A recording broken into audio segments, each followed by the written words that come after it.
Hey, I want to invite you guys, if you've been listening to this podcast and enjoying this content and are passionate about protection, you should know that we have an entire library of all of the protector symposiums that we've ever done, hosted at protectornation.com. You can go there and you can download those and you can watch every protector symposium we've had to date there online, and you can learn protection tactics from some of the most elite trainers in the world from the comfort of your own home. I think you'll be surprised about how much content we actually have there. It's very, very, very reasonably priced, and you can upgrade your protection skills. Remember, protection is not all about the hard skills. 90% of it is all about the software, the programming, the way you see and move in the world to achieve a safer pattern of life. With that having been said, go to protectornation.com, join us there, and learn from the best of the best. Now, enjoy the show. What's up, you guys? Welcome back to another awesome podcast, the Protector Podcast. I'm here with an honored guest. Honestly, probably one of the most enjoyable books I've read or listened to recently. I've got Varg Freeborn here of Violence of Mind, man. How you doing today, sir? Good, man. How you doing? Thanks for having me on. Yeah, 100%. Straight out the gate, man. So with my background in the Marine Corps, infantry, there wasn't much pretty about my career. It was just kind of like, we went through our basic training. We went through SOI. We went to combat, and we learned a lot of stuff in basic and a lot of stuff in SOI. And then when we got to combat, my big brothers had just got back from the Battle of Fallujah. And so, you go through, all this training and you get to the fleet and you think you know something. And when I got with those guys, it was like getting punched in the face with reality. And they were like, forget all that crap you learned, forget all that crap you were doing on the range, forget everything. This is the reality of modern warfare. You're going to die if you do those things. And when I was reading your book, that same fragrance of reality that I feel like the tactical community and good people who just don't have experience with the dark side of life, I started to really pick a lot of that up. And there are even for me some reality checks in that. So I just want to say, you guys haven't gotten to read or listen to Violence of Mind. It's an amazing book, an amazing reality check. It's real. I want to say thanks, man. That was pretty awesome. Thanks. I appreciate that. Yeah, man. So one of the main things we always kick off kind of the podcast with is the question of, who are you, man? Who are you at your core? Who's the man behind the work? And then we'll get into the work. Yeah, sure. So, right now I'm pretty low key. I do still participate in training very heavily, and I train myself every day. And I work with people primarily on a one-on-one basis now, but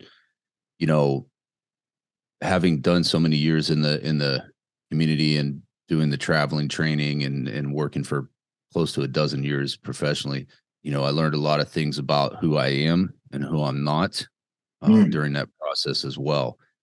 But, basically my background that a lot of people already know, but I'll gloss over it real quick again. I came up in a very rough environment, a very rough family. Born to a single teenage mom, grew up in a dope house. Yep. There's a lot of violence, a lot of drugs, a lot of alcoholism, a lot of extreme violence. And a lot of my family members ended up being murdered, things like that. So, and my friends, when one of my best friends when we were kids got murdered and thrown in a lake. So this was pretty common. It was a pretty common experience to have lethal level violence touch your life at that time. And that was, from a small child growing up. By the time I was 18, I got involved in an altercation with one particular individual who outweighed me by 100 pounds. Had a couple buddies with him. We had a little bit of a history of conflict where he had been, harassing me and following me around. And basically it came to a head one night. And there was a situation where it looked like I was going to be dragged out of back door and put into a car at about 2 a.m. So, and as I said, back then people were coming up dead. So that wasn't something that you would take lightly, Right. And, so I ended up stabbing that individual a few dozen times, and I got convicted for that. And at 19, as still a teenager, I went to adult penitentiary, and I did 5 years in there. And so that was obviously a very transformative experience. I can't say it's the worst experience I had. I think I got my first wife probably tops that, but that's not an exaggeration. But I think there's some guys out there that feel you, man. Yeah. But it wasn't a terrible. I mean, it's a terrible experience. It's a terrible place. It's the worst place that you can be, obviously. But depending on who you are determines how bad that experience actually is. There are people that go there that have tremendously bad experience, man. Like they don't come back from it, and that definitely did not happen for me. So it was a learning ground. It was a training camp for me. And there were a lot of really good things that came out of that. And then once I got out of that, and I decided during that time that I wanted to leave that life behind, because I'd been in that life up until 24 years old. So I wanted to leave that life behind. I'd already pushed my luck in every single way. I had done everything that I had thought would prove who I was, and there was no need for redundancy at that point. I would just be pushing my luck. It only ends up in one of two ways: you're in prison or you're dead. Right. We used to have a saying in prison. There was a cemetery up on the hill. You could see it from the windows. And that was where there was a lot of people that would die in prison that don't have any family, don't have anywhere. They just throw them up on this hill, And we would always say, somebody started talking tough and shit, that all the badasses are up there on Boot Hill, man. And in other words, like you can be the baddest motherfucker on earth, but it's only going to end in one way. If you maintain that path, it's going to end in one way, because there's an expiration date for everybody. So, so I wanted to get out. And when I did, I tried to deny my past and hide it. Tried to live a normal life, and that ended fucking catastrophic. Yeah. I tried. Not recommended. So eventually I owned my past, and I started training. I was fighting my case still, even after I got out. I was able to secure somewhat of a big win where they didn't reverse my case. They didn't take away the felony. I'm still very much a felon. There's no expungement. There's no removal of the charge. I am definitely still a felon, but I'm a felon with a gun now, because that's awesome. They gave me they struck a deal with me and gave me all of my rights back. So I was able to vote, sit on a jury, hold a public office, and own and possess firearms as allowed by state and federal law. Heck yeah. So I could walk in and pass a NICS check and all that kind of stuff. I got a PIN number from the feds, and so that took me to the training business, because in the process of getting my gun rights back, I realized how vast at this time the training business was. Now, this was coming into, and I know that some of the people that have been around a while will get this reference, but this was coming into the Corey and Erica era, as I call it, when the tactical training was it was pretty bad. Yeah, man. You were around 15 years ago. Like you would go to a pistol class and dudes would be wearing plate carriers and chest rigs and had a pistol.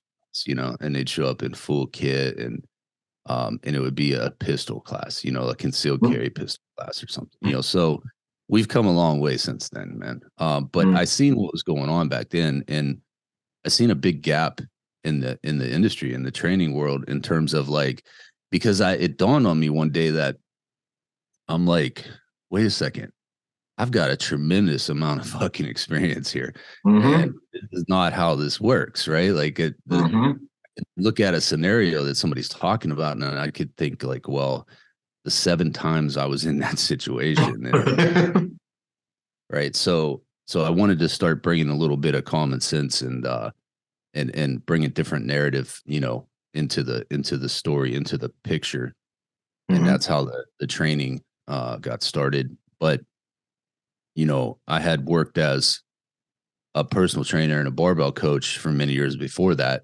so Okay. I had the coaching thing already in my blood there. But yeah, so I started training more intensely, and then getting involved, and then I got picked up by the law enforcement community. What used to be a really awesome place. I'm out of touch with it now, but Alliance Police Training Facility. I lived close to there, and they picked me up. And I had went to a couple of different schools. I went to a school in Southern Ohio and SWAT school, and so I'd been picked up by a couple of law enforcement guys that started training me up because I think they seen the value in what I knew, and thought, well, if we can get you on board with our mission, then you could help us out a lot. And I didn't have a problem with that at the time. So, and then I went through, hundreds and hundreds and hundreds of hours of CQB at Alliance Shoot House. I certified all the way up to full team instructor with the PD facility there. Although I don't and would never teach full team. I was on a mission to learn their mission. You understand? Right. So that was part of that gathering, and I got to take a lot of cool, like, closed enrollment LE only class. And it was such a fucking just mind trip to be a felon, an ex-con, Yeah. riding in a SWAT van with live ammo, Yeah. and rolling up to a house in the hood and going in and shotgunning the doors off of it, and all the fucking people are out watching, seeing who's getting hit, and it's just a training exercise. But Right. so that stuff was surreal, man. Gnarly. But the point being is that I ended up getting trained up pretty well, and on that end of it, and becoming really tuned in with the law enforcement mission and stuff like that. Yeah. That was truly my inspiration, was to just fill the gap of knowledge that I seen, because you had a lot of guys and there's nothing against, military and law enforcement. They bring a lot to the table in civilian training.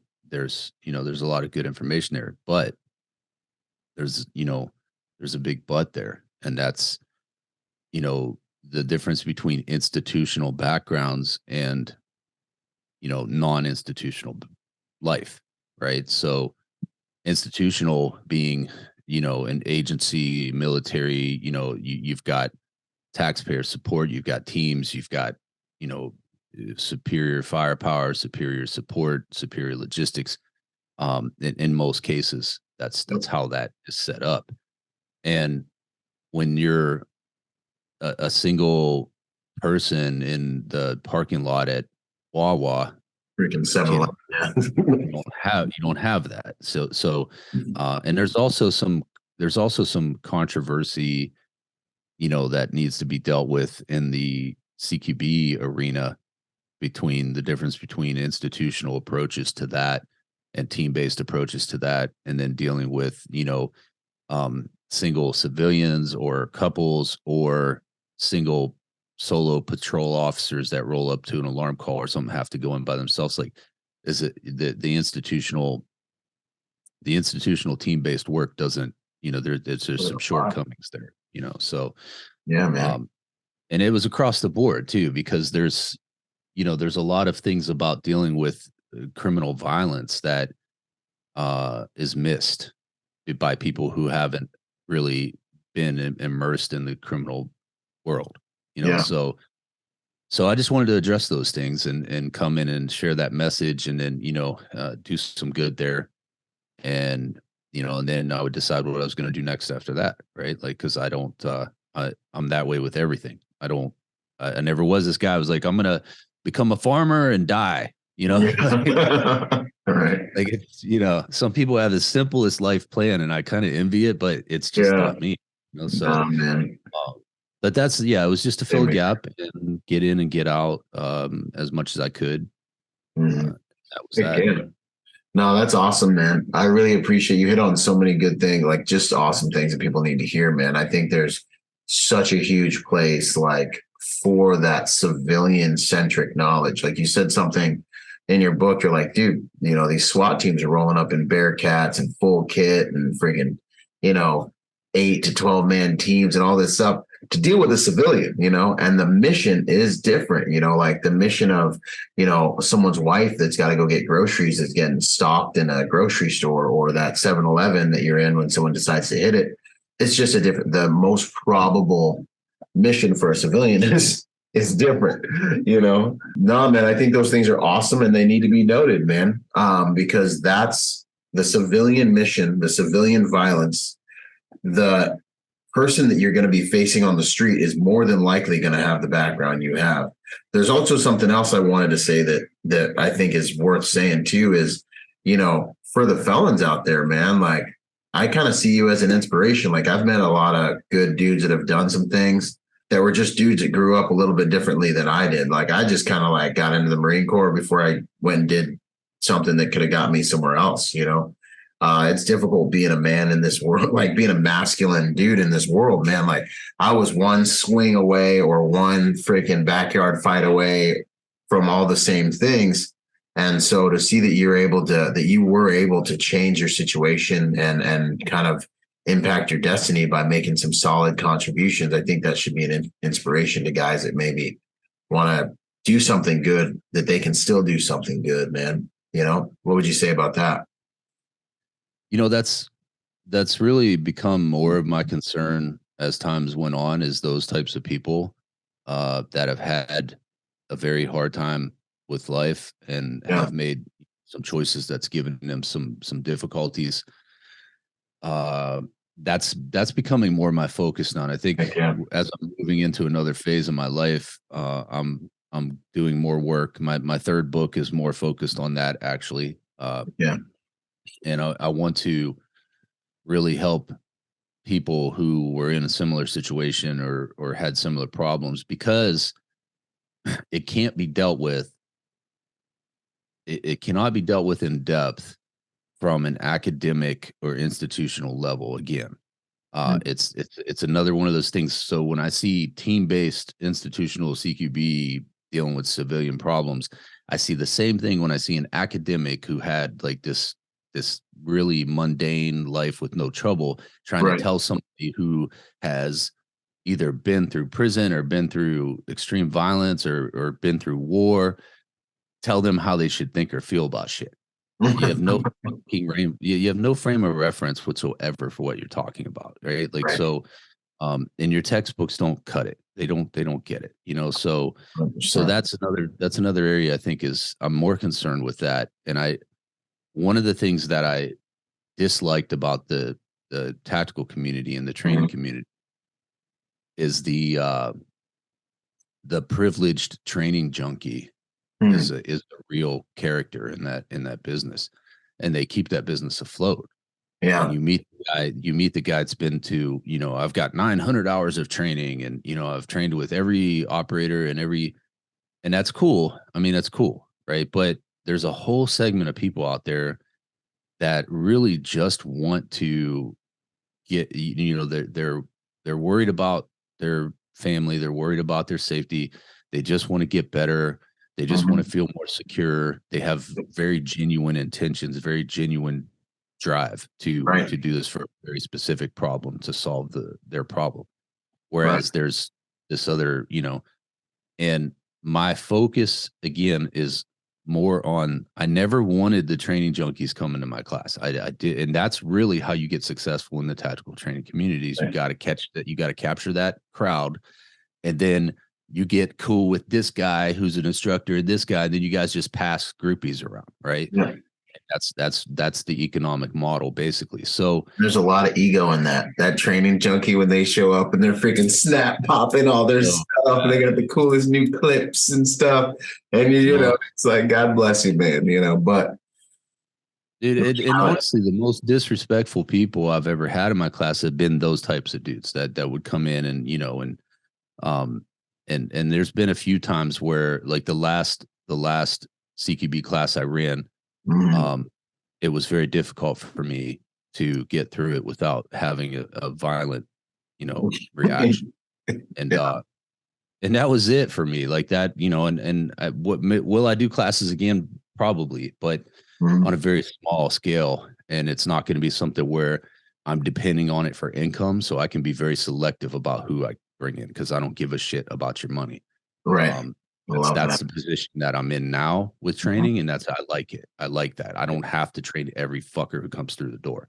Yeah. So, so that's cool now. But as I get older, it's become harder for me to be diplomatic about things. Yeah. There's like a reversion back to, you know, like I spent all this time hostile as a young man, and then I chilled out, and now I'm becoming hostile again as an older guy. You know, it's the get off my lawn guy is real, right? It is, man, because you see what matters and what doesn't matter, you know, and you don't want to deal with the whole like try to outsmart the instructor guy while you're trying to genuinely give people information that can save their life. Yeah. So in that vein, to answer the question, dude, like I'm more concerned about the people who are in the disadvantaged position and are just trying to gain some advantage, right? And that could be because they had a bad life or because they just don't have any experience with violence, whatever it is. Those are the people that I'm genuinely concerned with. Heck yeah. No, I love that, man. And you said something that was really worth noting. And honestly, man, I mean, I can learn something from everyone, but I find that guys that do have some type of experience downrange have a little more conviction sometimes in what they're training because they have been shot or stabbed or blown up or saw their friends die, and they're bringing with them real world just that thing, you know. And in training, I feel like there's a conflict of interest a little bit because it's like you need to get that good Yelp review. If this is what you're doing for your income, you almost need to make sure they get a good little feel good as they leave. And so when you find yourself, especially you guys as students, you know, and you're at a school and this is like, you know, their primary function, just make sure you learn something. It's not just a fun fest or a massage the trigger time, you know, because, you know, there's a lot of training out there that'll make you feel good. But when you get out in the real world, you need to make sure that you actually get something from that because it's almost like a conflict of interest. It's like they need to make money. They need you to come back and talk good. So some of them will go soft on you. I see that a lot out there in the game. So just some considerations there. What would you say about hard skills versus soft skills when it comes to survival and violence and being a protector? Classic. So let me illustrate that by talking about prison a little bit. Heck yeah. Now prison is one of the most hostile environments you could ever find yourself in. And it doesn't matter if you're in an extremely bad West Coast prison or if you're in, you know, a medium security East Coast prison. They're all dangerous and they're all predatory environments, right? There's predation going on the entire fucking time, every second of the day. And you have to imagine 7 lights on. The lights never go off, man. Like you have to imagine living under fluorescent lighting with human predators 24 hours a day, and everybody is someone is always trying to get an edge or an advantage or leverage over someone else. And it's never stops. And your brain is on this fucking constant on, you know, and the cortisol and the adrenals, like everything is, by the time you're done with 5-6 years of that shit, your body is toast. Like your ability to regulate stress normally is fucking gone, you know? So, it's all psychological at that point. But my point is that, you know, prison is a lot of people think it's like, you know, stabbing and rape and all this stuff. And that stuff is real and it is there. right? You Mhm. will see it, hopefully not experience it, but you will see Mhm. people experience it. And that doesn't, but that doesn't paint a real picture of what it's like. What it's really like is these long, drawn out periods of psychological torture that is interspersed with these like little moments of like peak experience violence, right? And Wow. and excitement. And Wow. so you almost look forward to the violence because it breaks the It's a monotony of the relief. psychological torture. Yeah, like it's like, please, can we have a fucking riot or something? Like shit out. That's gnarly, Um, man. but it's really this, and during those long periods of psychological torture, you've got a hierarchy of tormentors that basically is taking place, and the prison guards are at the top. Mm. I have, you know, the prison guards can be extremely cruel human beings, Wow. and there are some very piece of shit people that are prison guards, and Wow. they are no different than the people they are guarding, no different whatsoever. They're in there because they fucking belong in there. They ended up in there in a different way, but they are Yeah. definitely where they belong. Wow. They've Um, assimilated to the energy of the environment. Like they're just yeah, they're a just part of the geared freaking for it. thing. They're that type of person, and so they get off on cruelty, on wielding their authority in such a cruel way.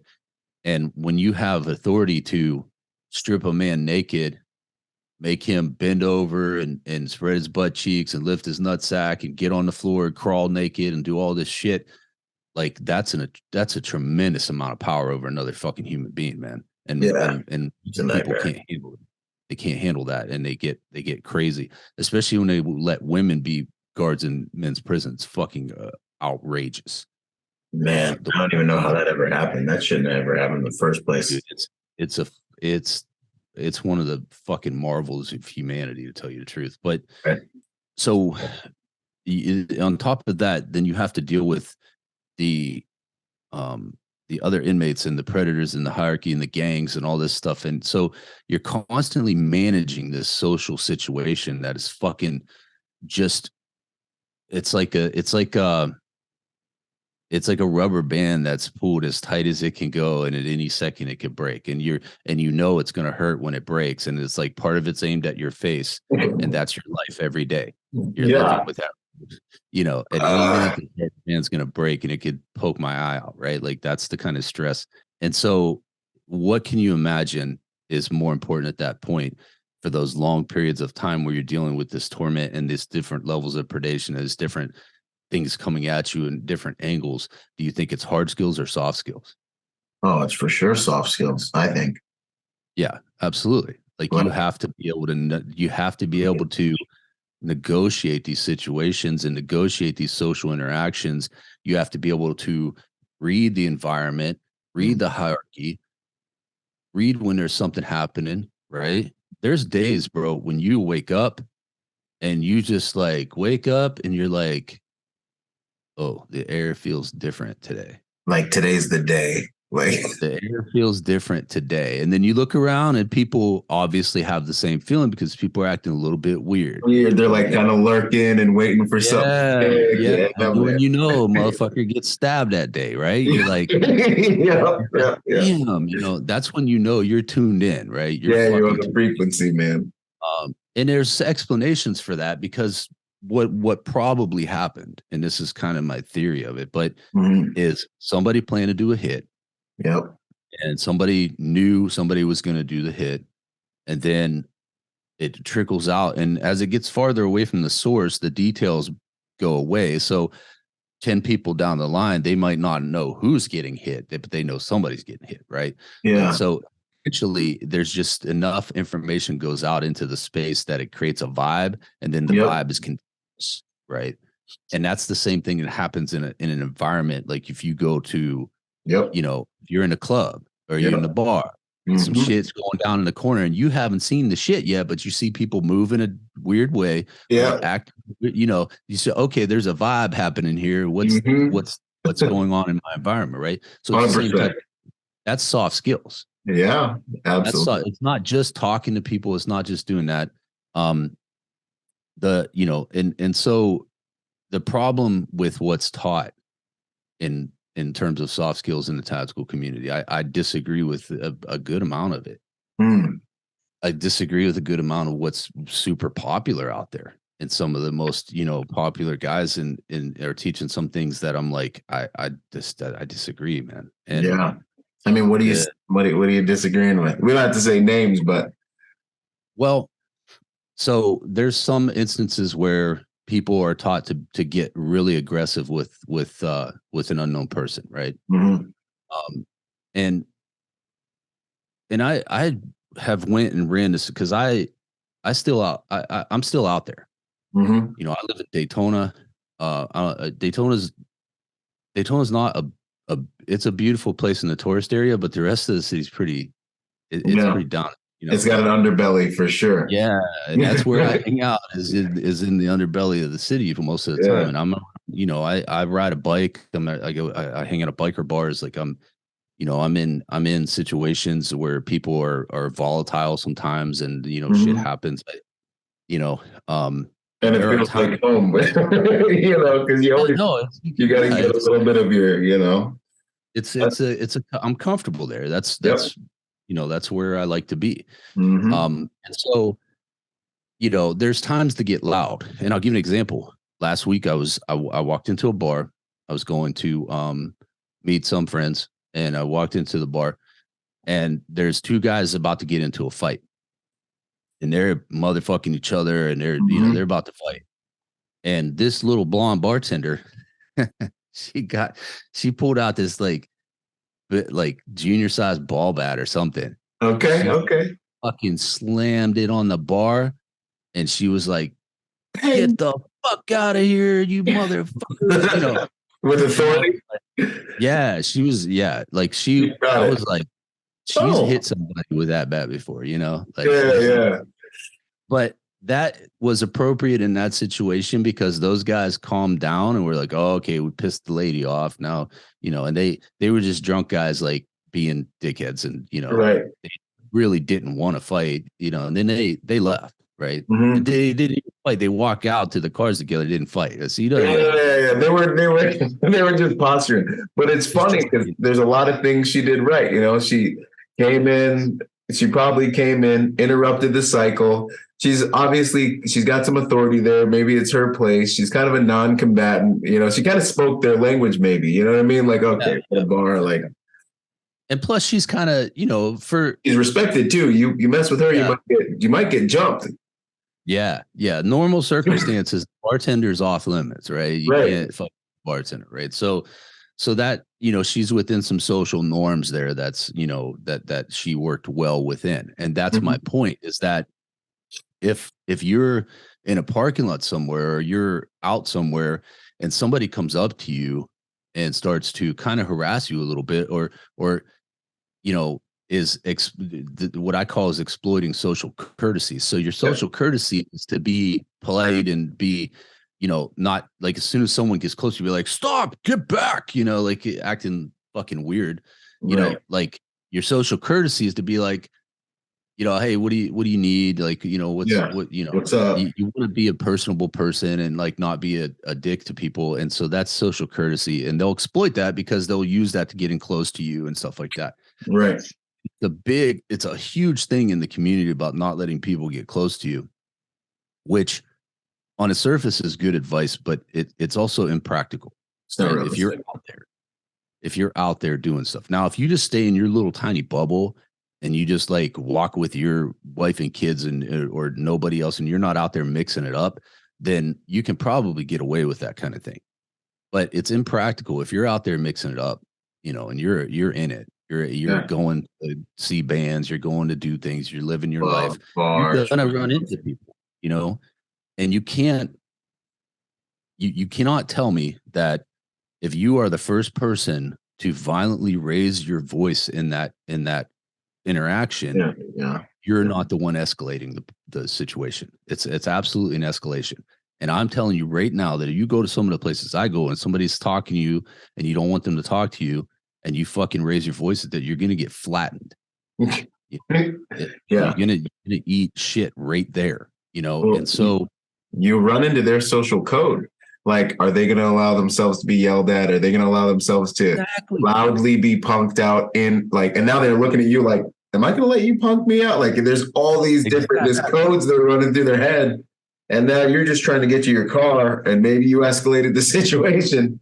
It does. I mean, even if you yelled at me like that, bro, like I might lose my shit, right? Like, right? I'm telling you because that's how I feel, motherfucker. You yell at me in a parking lot, motherfucker. We're fighting. Yeah. In most cases, dude, that's just not a good fucking strategy to use with a really violent person.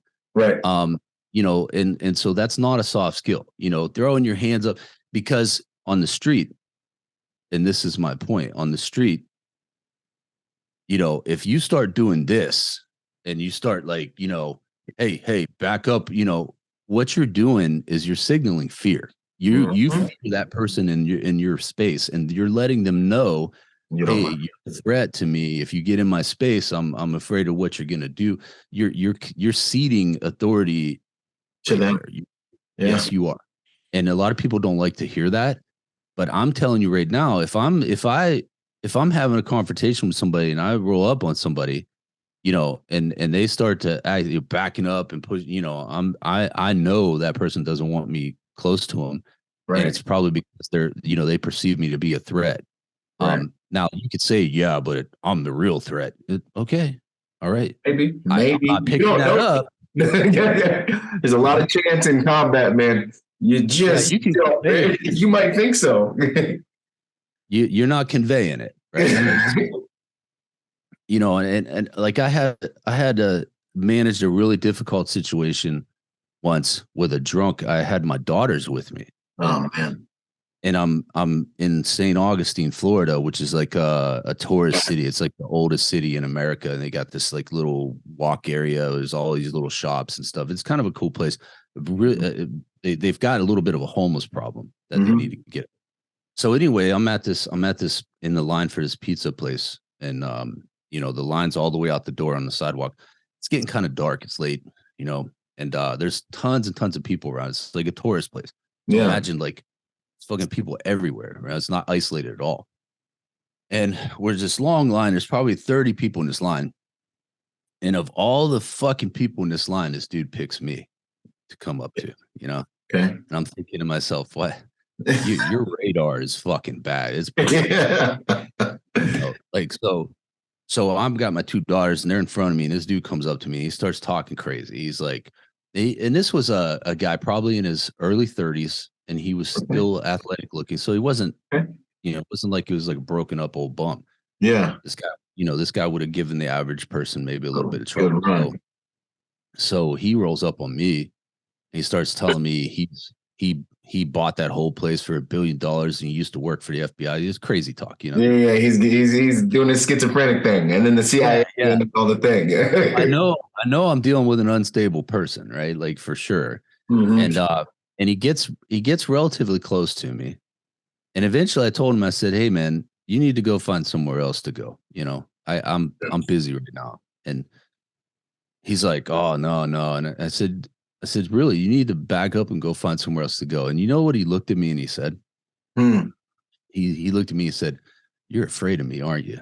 And I was like, okay, I'm conveying the wrong fucking message. Yeah. Now you have to do it quick. Yeah. So then I got right up in his shit, man. Right. And I let him know I'm so comfortable with you in my space, bro. Like you don't even understand how comfortable I am right now.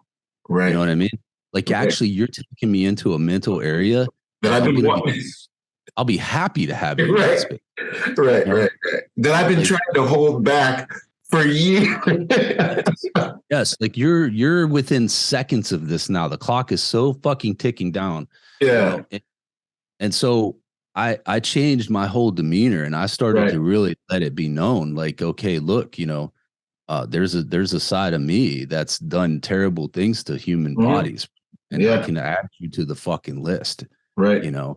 And I don't care because it doesn't matter who's here. I will put you to sleep so fucking fast, you know?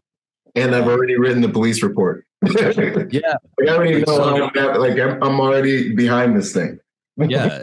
So as soon as I changed my demeanor that way, that dude checked his shit up, so I was trying to be courteous in the beginning and be like, Right. now had I turned around and said, back up, like I'm sure that would have went sideways. And Absolutely.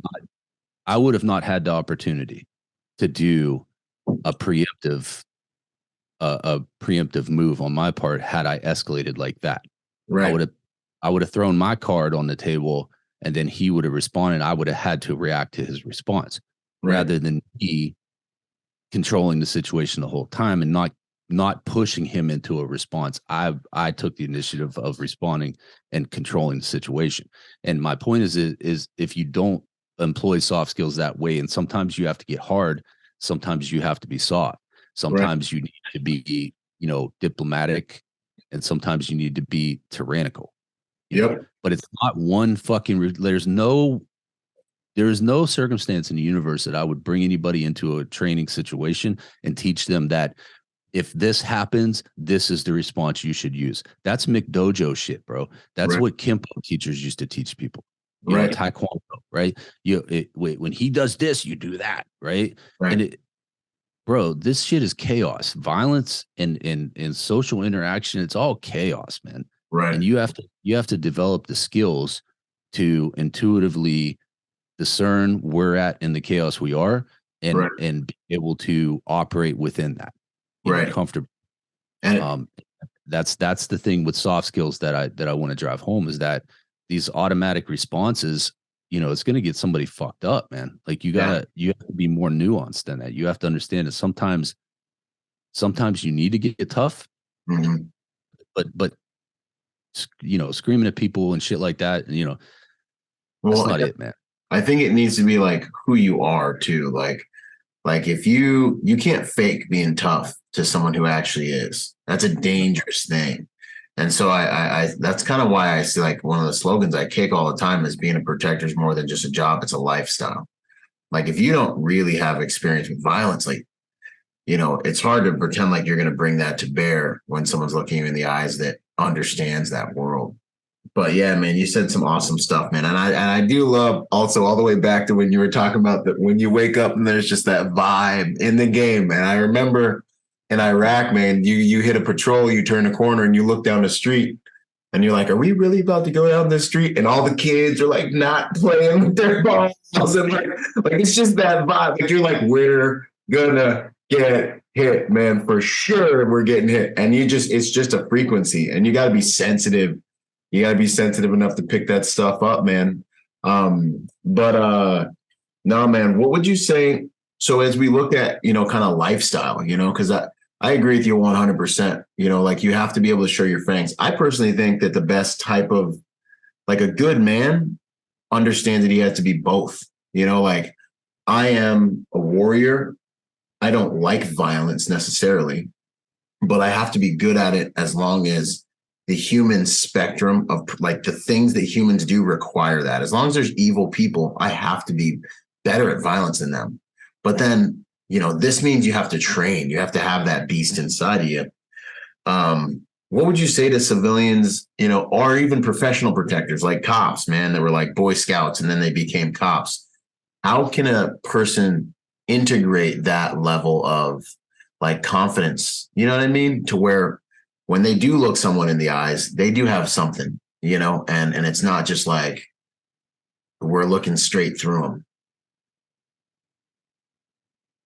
That's a really good question. And this is the age old question of, can we install the switch in someone that doesn't have it yet? Right. Yeah. Yes, sir. And that's the thing I get, I used to get all the time in classes. Like I talk about, people come in and they're like, well, flip the switch. How do I get the switch? Like, so listen, first of all, understand the deficit you have, right?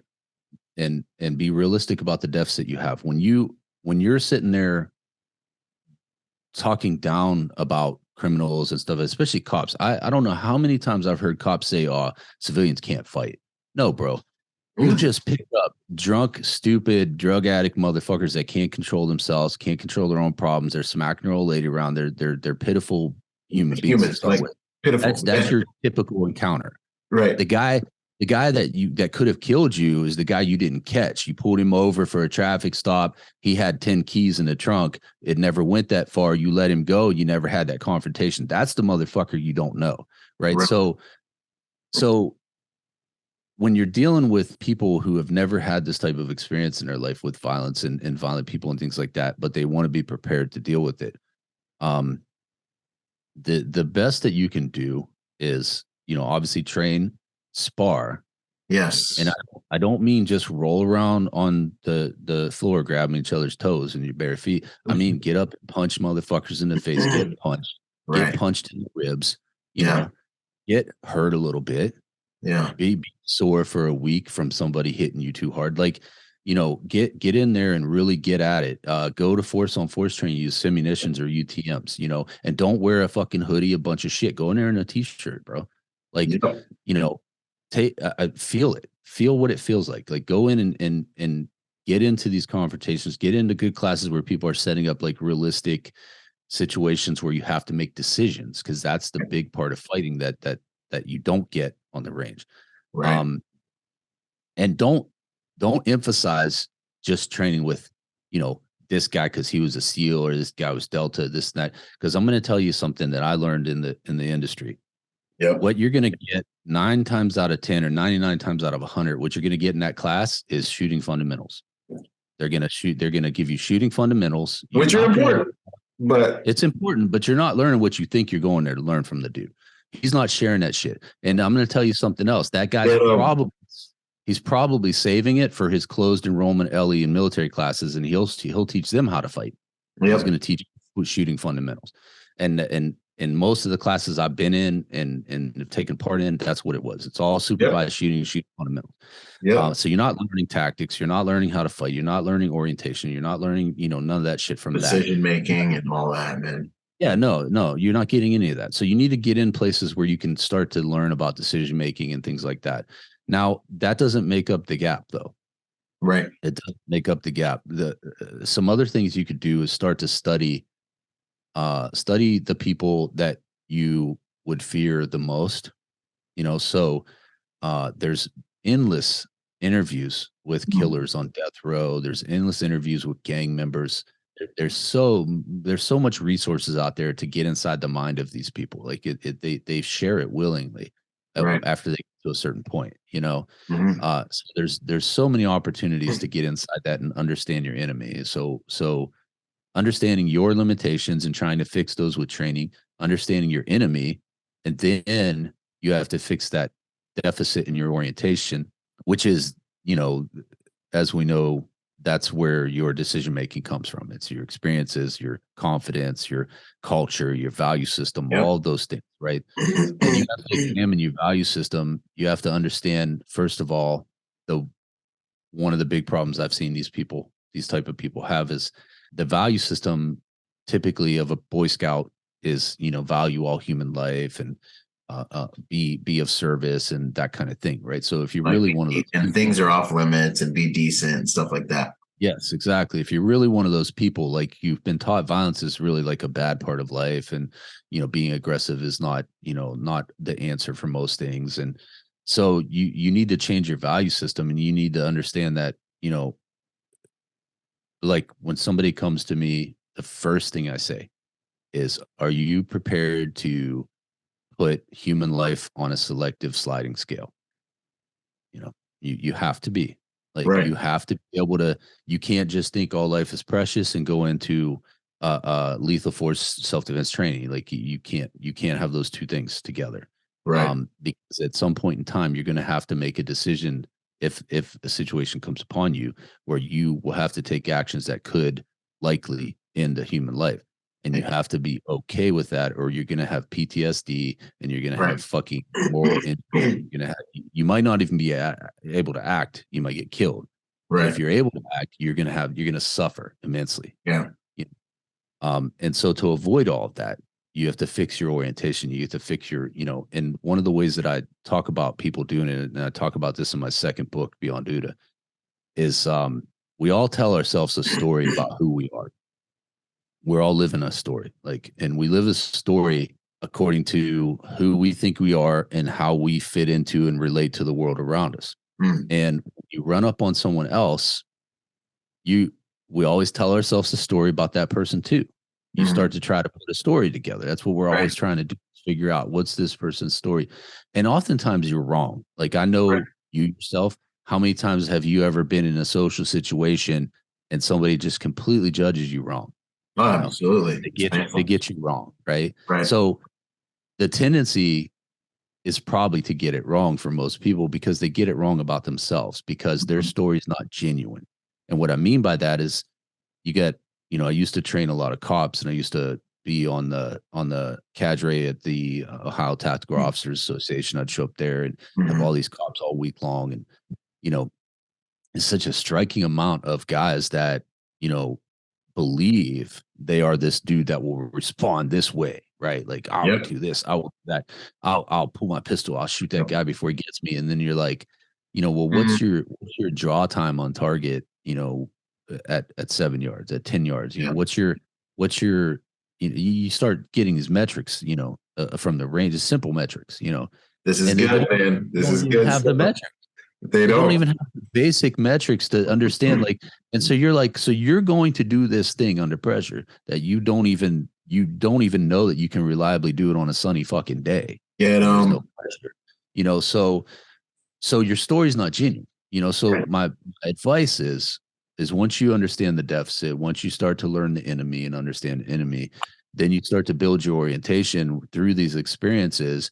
And your mission should be to make your story as genuine as possible, meaning that the things you believe about yourself, you can prove under at least controlled circumstances. It still doesn't give you the full measure until the event happens and you see how you act.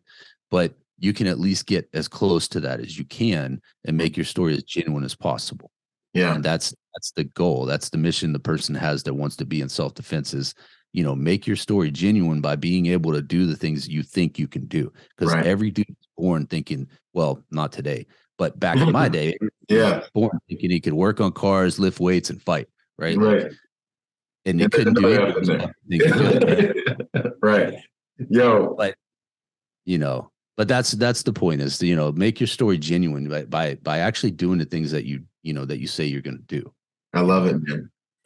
That's amazing, man. Yeah, no, I always say confidence comes from experience. Arrogance is inaccurate confidence. Confidence comes from experience with self. So like, I know how strong I am. I know how weak I am. I hit the weights this morning. I know you need to train enough to get that actual legit accurate confidence. And one of the things that you mentioned that I see a lot in the tactical community is that their egos get into the story. Like they overestimate their capabilities and a lack of experience with self and training and getting punched in the face and actually getting on time, like really, really propagates that. And then they want to dehumanize and they want to look down upon their enemy. And I think it's a protection strategy. Like, I think it's so they feel safer while doing the work, or so they feel safer, or it's an egocentric, all criminals are stupid, like you said. And it's so dangerous, man. Like I try to tell my guys, dude, anyone can kill you. Friggin' anyone can kill you.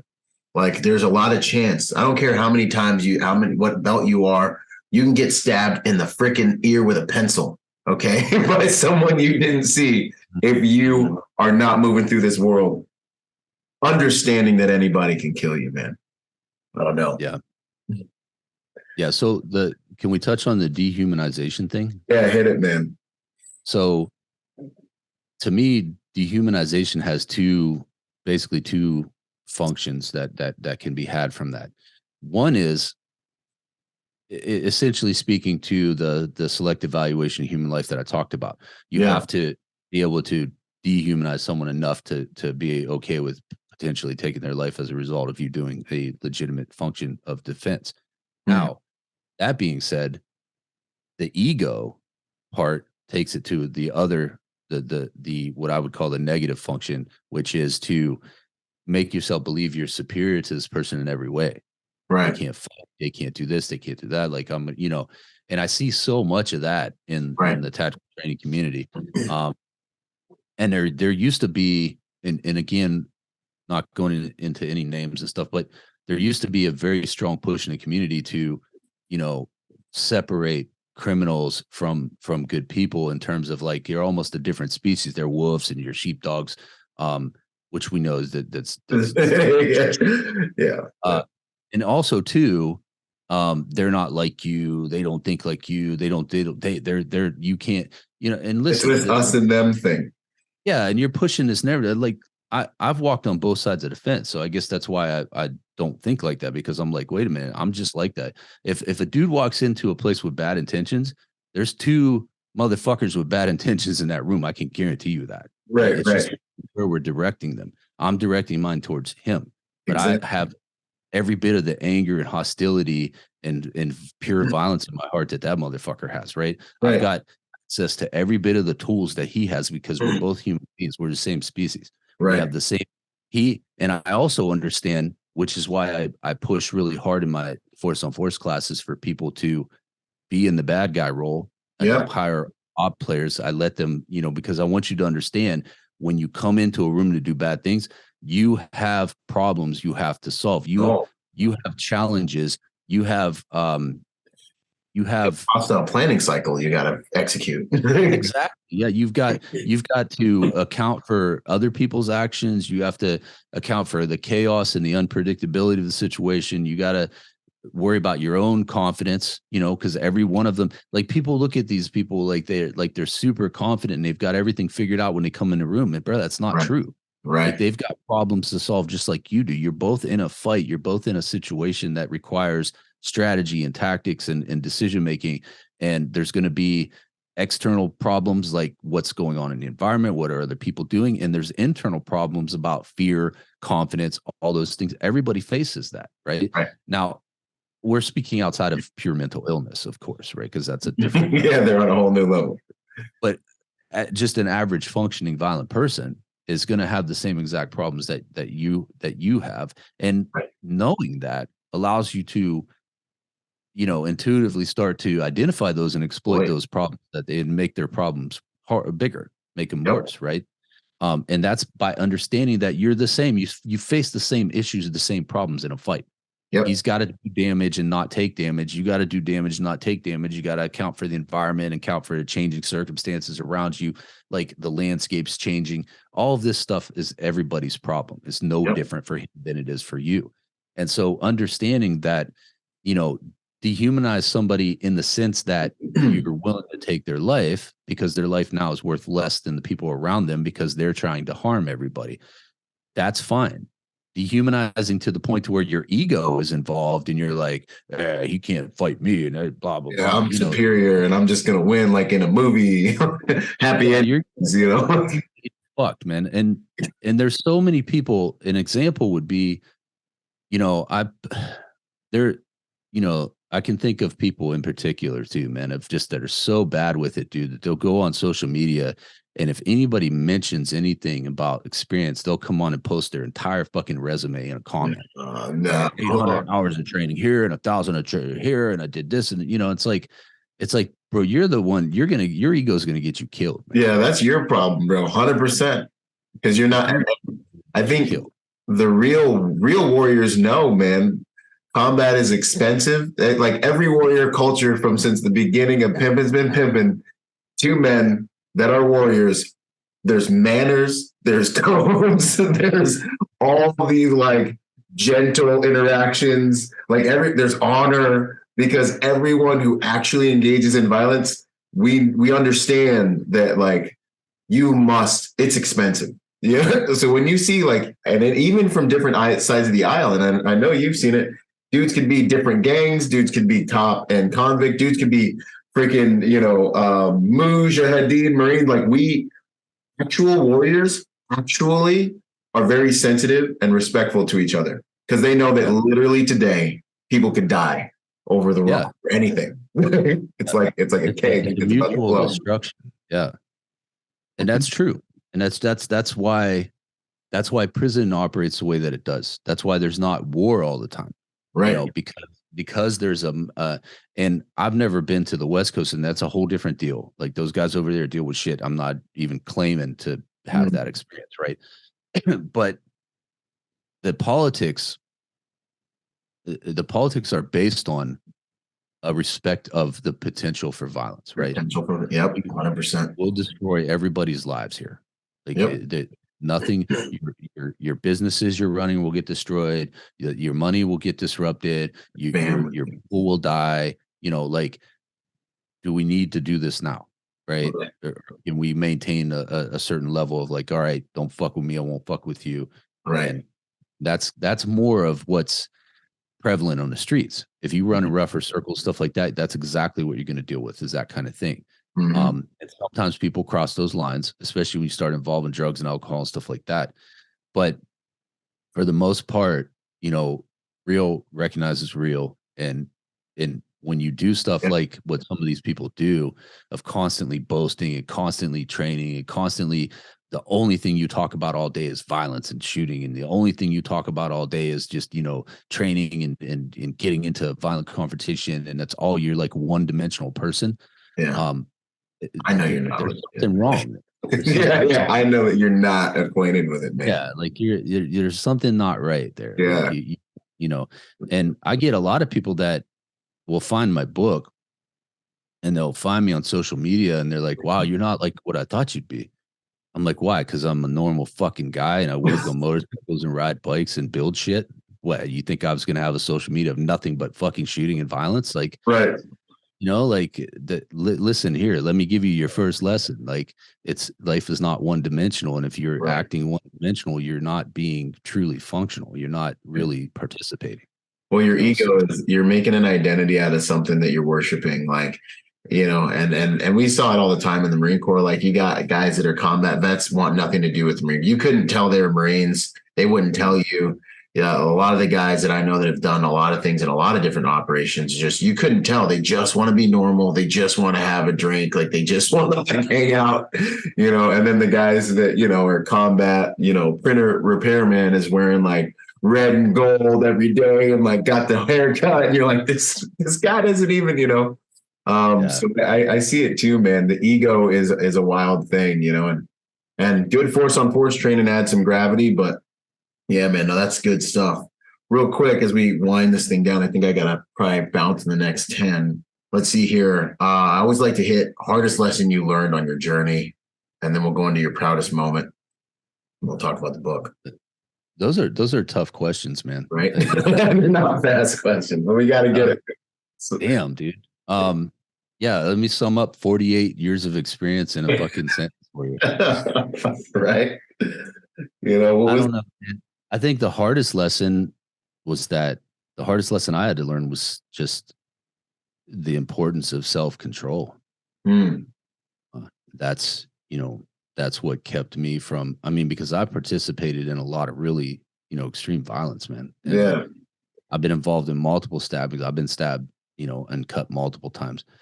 I've been involved in gunplay. I've had situations happen around me where people, you know, were murdered. Naked. And I've suffered. Like, and this is what I really want to drive home to people. If nothing else out of this podcast, you get, you know, violence ruined my life in multiple ways. And I suffered to this day. Not only have I suffered because of being a felon and being all these things, which I still suffer. I just got turned down to a school I wanted to go to last year because I was a felon, you know, and this is 28 years later. And I can walk into a store and buy, you know, I can buy a fucking machine gun. Wow. But I can't go work on, you know, I can't go learn how to work on, you know, fucking mechanics. Right. So, there's a lot of suffering involved with violence. And it's not just if you get convicted. You know, a lot of the guys I know, a lot of the guys that you worship, that you go these classes and stuff that I've spent time with at the bar or at the back room in Vegas, you know, like SHOT Show or something. Seeing how much they actually suffer, how much how it hits them sometimes, and they got to get their wives, like, have to get them under control and pull them back together because they're fucking flashing back, and they're Yep. you know, and they're thinking about, you know, or somebody's pissed them off because they said something stupid about dying and death and violence that they don't know anything about.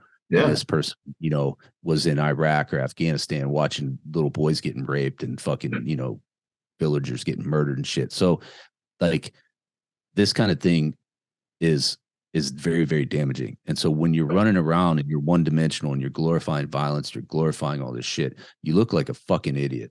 Yeah, get them. Yes. You, to people who have really suffered because of this stuff.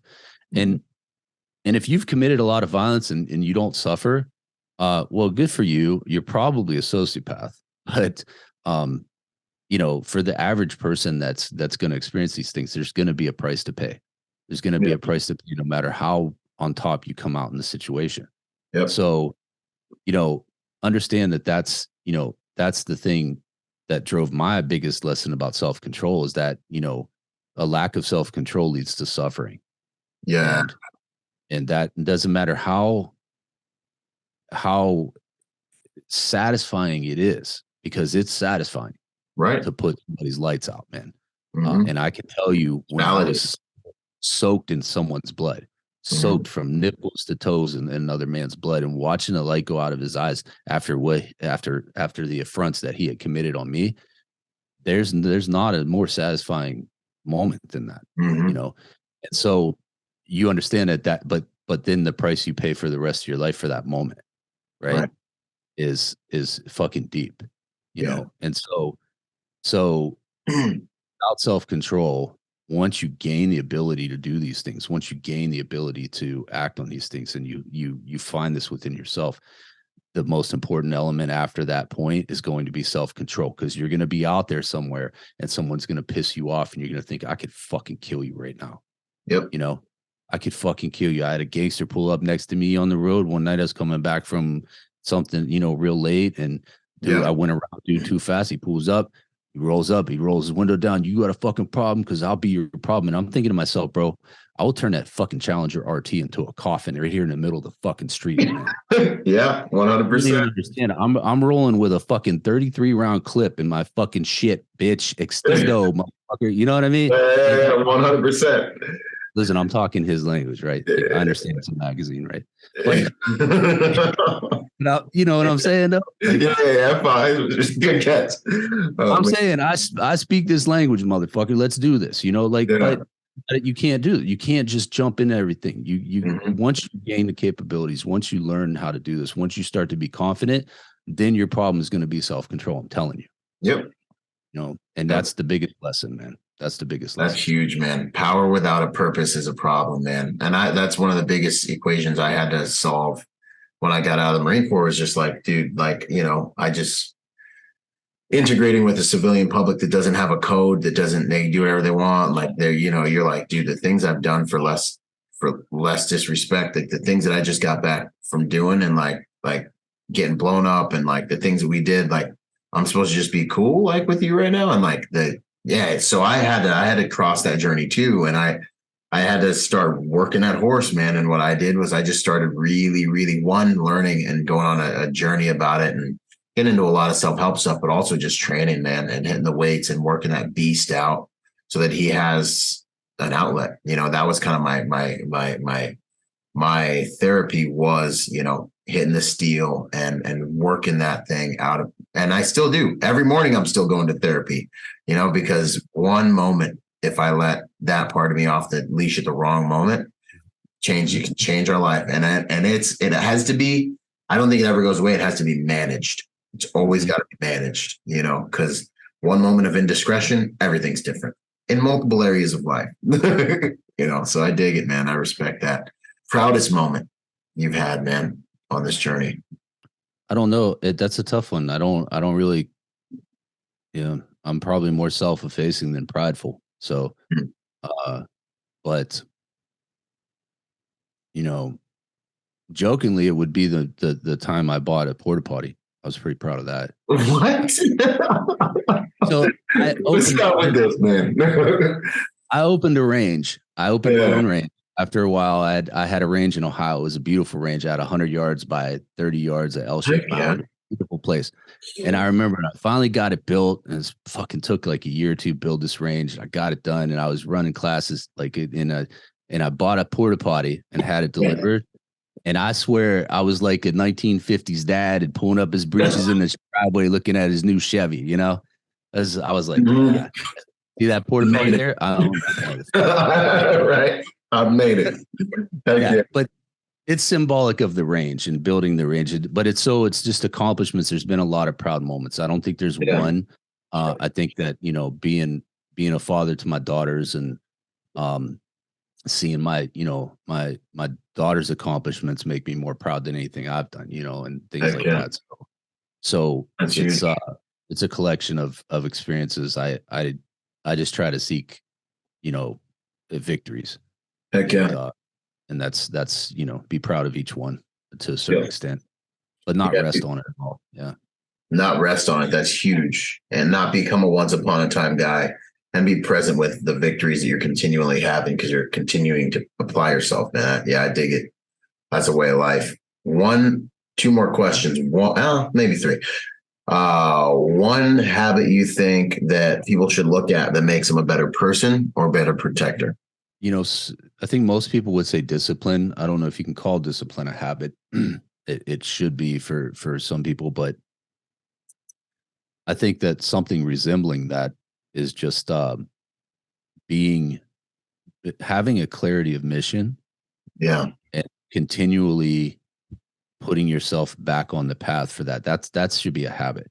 So you understand your mission in life, what your sole purpose is, you know, that your clarity of mission, that could be your family, whatever it is for you. And the habit should be to constantly be putting yourself back within those guardrails, those guidelines, right? That's the biggest habit I think you should have is having clarity of mission and maintaining it. Yeah, no, I think dude, I mean, that's like it. You know, like no matter what happens, man, freaking staying on that path. And you'll have multiple little purposes and multiple things like, oh, I'm going to get my range next. And but like staying on that path, man, I think especially for a man, everything else will come to you, you know, friends, girlfriends, whatever, it'll come and go. But if you're on mission, you're doing it because that'll make you become the person you need to be. Everything comes out of that. Yep. You know, and that mission's how we serve the world and the people in our inner circles, man. That's good stuff. Yeah. And then finally, how do you want to be remembered, man? What's it all for at the end of the day? You know, I genuinely just want to help people. And I catch a little bit of hate out there, which I thoroughly don't really care about. Right. Yeah. And I don't really care about the fame either. I don't care about the, you know, being popular. If I could, none of you motherfuckers would know anything about me. I'd be. I believe you. I know it. If I ever get independently wealthy, I'm ghosting all of you motherfuckers. I'm just letting you know. Homie, that was always the plan. I see all these, dude. Like, it's so funny because I'm like sitting here and I'm like, y'all just trying to be popular. All I'm trying to do is just be off grid. Like, give me a Wi-Fi signal in the middle of the jungle, and that's it. And that's it. But the true purpose, though, even if I was off grid, you know, I still want to produce things that help people. And as I'm growing now more, you know, I've done a lot of work in the training community and the violence community. I think that I'm going to, you know, keep progressing in a manner towards helping people in different ways, more with adversity and dealing with, you know, hard beginnings and overcoming hard beginnings and things like that. That's kind of more my focus now. Yeah. I still train. I actually offer a program here in Daytona where people can come and stay with me in Daytona, and I will train you from sun up until bedtime every day. You can stay with me for a week, you know, up to 2 weeks if you want to.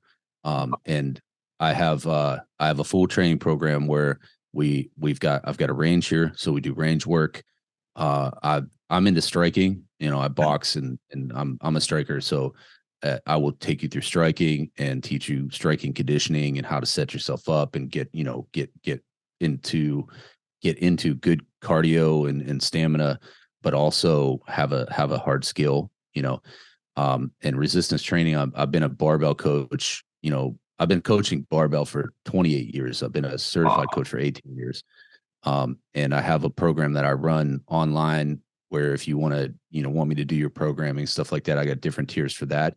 But if you come here to train with me here, I take you through in person. I got a full gym in my backyard is a complete gym. I'm in Florida, so we can train outside. As long as it's not raining, we can train. Right. And then, I've got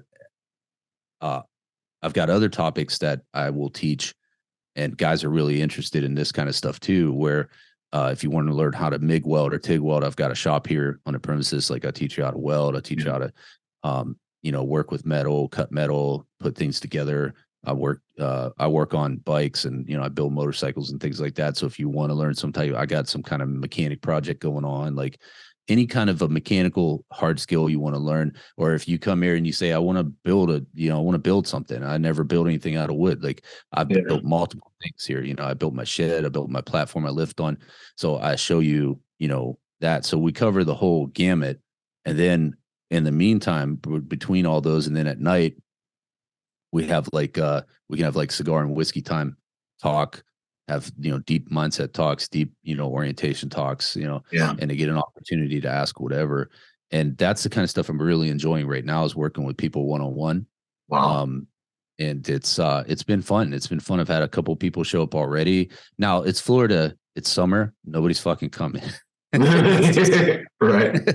But my fall is getting booked up pretty big. So if you want to get in with me in fall, you need to let me know soon, because it's starting to book up pretty heavy. So fall through spring is a great time to be in Florida, because the weather's really nice.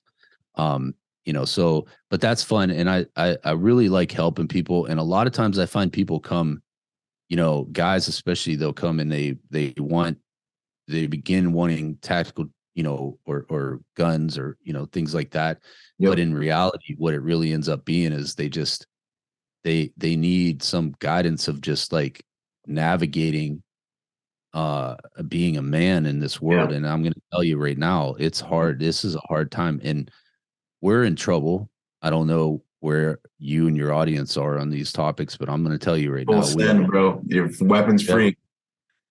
This is a rogue government. We are occupied.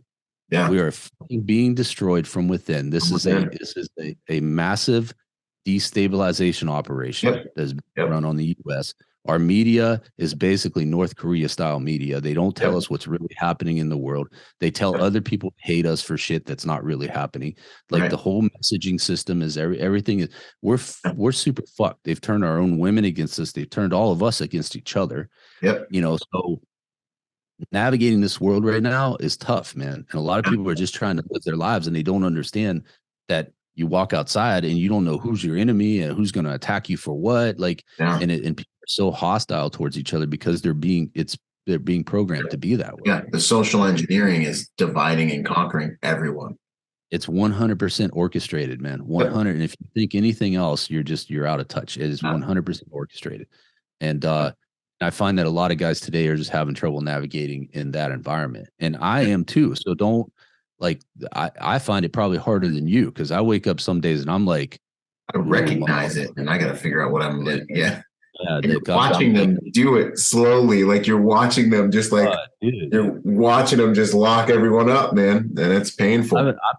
I've been to prison, and I'm telling you, like, I know when somebody's running game on me, man. Exactly. Right. And you listen. I can't even watch these guys, man. Oh, bro, you are running game on me, man. So yeah, but that's what I'm into right now, is that, and if anybody's interested, they can contact me, and I'll give them, the pricing. I'll pick you up at the airport, bring you here, take care of everything you need, take you back, like whatever you need, right? And it's been a great experience, man. I really enjoy working with people close. I like the deeper I get, the more closely I want to work with people. So the answer is, I want to help people, and I want to help them on a very personal level if I can. Yeah. And that's my motivation. That's it. I don't care about anything else. I want to make enough money to live a good life. Mm-hmm. But that's not, I'm not motivated by the money. Yeah. Awesome, man. That's meaningful stuff, man. This was such a good episode, man. Thank you so much, Varg. It's such an honor, man. You're a real dude. You're a real guy. You've been around the block and all that. I just respect your experience, and I respect what you've distilled out of it and what you're given to the world, So I hope someday we can hang, train, shake hands, meet up at something.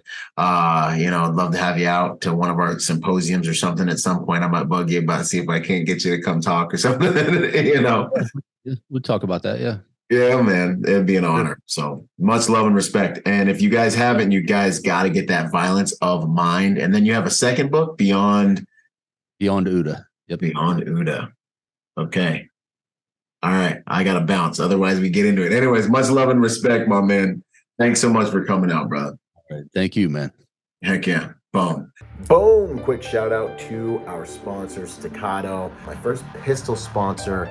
I've been sponsored by a lot of companies, right, over the years. But when it comes to pistol, that's my bread and butter. Pistol is something I believe in. I'm a competitive shooter. We're shooting anywhere from, 800 rounds a month type of thing, right? So Staccato, being what I believe, is one of, if not the most complete handguns you can put in your hand. It's got every component that a handgun could have, should have. They're actually extremely dependable now that they've made some changes, and these things are straight up tack drivers. If you're looking for a pistol that will do as much of the work for you as a piece of hardware can, obviously you have to have the marksmanship and all the different things, but different guns perform at different levels. And I want to say that Staccato is one of, by far, for sure, take it from a competitive shooter, we're shooting the highest volumes of rounds constantly right now. Not used to have a background guy, but like right now, when you go shoot, you're going to see certain brands. Staccato is one of, if not the highest performing firearm that is both CCW, duty ready, and also competitive ready. So I want to give them a shout out. If you guys are looking for a good handgun to build your skills on top of, go check out Staccato. Much love and respect. Boom. Yo, what up? I hope you guys really enjoyed that episode. Hey, listen, in order to get more out of the brand, I want to encourage you to go join us on our social media platforms and join us at protectornation.com. We post different types of content on our different platforms at different times.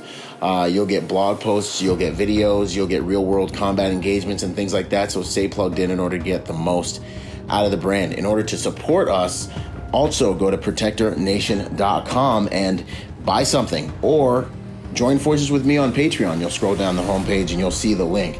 Anything you can give counts. Think about whatever you would lose in your cushions or like spend on McDonald's this month, $5 a month, whatever it is. That helps us make the world a better place by making good people dangerous. Anyways, this is Byron Rodgers, protector by nature and by trade, and I'll see you on the next piece of content, whether it's a video or podcast. Out.